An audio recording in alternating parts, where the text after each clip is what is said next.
मेढक और बैल की कहानी। एक मेढक अपने 3 बच्चों के साथ जंगल में नदी किनारे रहता था। उन चारों की दुनिया जंगल और नदी तक ही सीमित थी। बाहरी दुनिया से उनका कोई वास्ता नहीं था। खाते पीते बड़े आराम और मजे से उनका जीवन कट रहा था। मेढक हृष्ट पुष्ट था। उसके बच्चों के लिए वह दुनिया का सबसे विशालकाय जीव था। वह रोज उन्हें अपनी बहादुरी के किस्से सुनाता और उनकी प्रशंसा पाकर फूला नहीं समाता था। एक दिन मेढक फ्रॉग के तीनों बच्चे घूमते घूमते जंगल के पास स्थित एक गांव में पहुंच गए।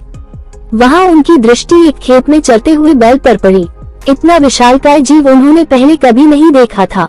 वे कुछ डरे, किंतु उसकी विशालकाया को देखते रहे। तभी बैल ऑक्स ने हुंकार भरी और मेढक के तीनों बच्चे डर के मारे उल्टे पांव भागते हुए अपने घर आ गए। बच्चों को डरा हुआ देखकर जब मेढक ने कारण पूछा तो उन्होंने विस्तार पूर्वक बैल के बारे में बता दिया। इतना बड़ा जीव हमने आज से पहले कभी नहीं देखा। हमें लगता है दुनिया का सबसे विशालकाय जीव आप नहीं, वह है। अपने बच्चों की बात सुनकर मेढक को बुरा लगा। उसने पूछा, वह जीव देखने में कैसा था? उसके 4 बड़े बड़े पैर थे, एक लंबी सी पूंछ थी, 2 नुकीले सींग थे। शरीर तो इतना बड़ा कि आपका शरीर उसके सामने कुछ भी नहीं। बच्चे बोले। ये सुनकर मेढक के अहंकार को जबरदस्त ठेस पहुंची। उसने जोर की सांस खींची और हवा भरकर अपना शरीर फुला लिया। फिर बच्चों से पूछा, क्या वह इतना बड़ा था?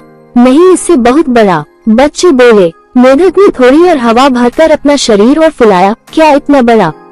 नहीं नहीं, और बड़ा। मेढक ने जंगल के बाहर कभी कदम ही नहीं रखा था। उसे बैल के आकार का अनुमान ही नहीं था, किंतु उसने मानो जिद पकड़ ली थी कि अपने बच्चों के सामने स्वयं को नीचा नहीं दिखाना है। वह जोर से सांस खींचकर ढेर सारी हवा अपने शरीर में भरने लगा।